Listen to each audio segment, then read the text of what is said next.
सांगाल आज आपला विजय झाला, पहिली प्रतिक्रिया काय आहे?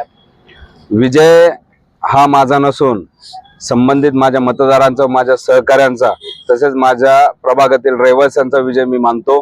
तसेच मला रात्रंदिवस सहकार्य करणाऱ्या माझ्या सगळ्या मित्रपरिवारांचा व कार्यकर्त्यांचा विजय असं मी आज मानतो।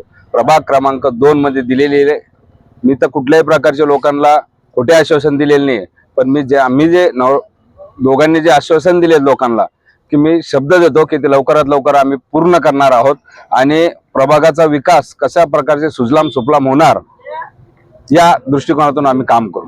आता सध्या विजन काय आहे? आपल्याला उमेदवारीला पण विरोध झाला, वार्डामध्ये पण आपल्याला विरोधात वातावरण निर्मिती करण्यात आली होती, तरी आपण विजय प्राप्त केलेला आहे। खरं श्रेय कोणाचं आहे? खरं श्रेय जर म्हटलं तर मी मानेल की माझ्यावर विश्वास ठेवलेल्या माझ्या मतदारांचा, मित्रपरिवारांचा, माझ्या नातेवाईकांचा। दुसरी गोष्ट, भारतीय जनता पार्टीचा कार्यकर्ता माझ्यावर तिकीट घेताना खूप आरोप झालेत, मी त्या गोष्टीला हे करणार नाही, पण त्यांनी पूर्वी पार्श्वभूमी बघायला पाहिजे होते।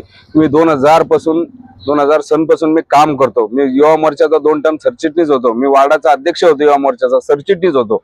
ही पार्श्वभूमी न बघता की फक्त तिकिटाला एक विरोध करायचा म्हणून तो केलाय आणि त्या ज्या लोकांनी मला विरोध केलाय त्यांना या विजयाच्या माध्यमातून चांगली चपराक मिळाली। आता पुढील विजन काय आहे? पुढील विजन फक्त आणि फक्त प्रभागाच्या लोकांच्या समस्याचा निराकरण करणे आणि प्रभागाचा विकास करणे आणि काम करणे। काय ना?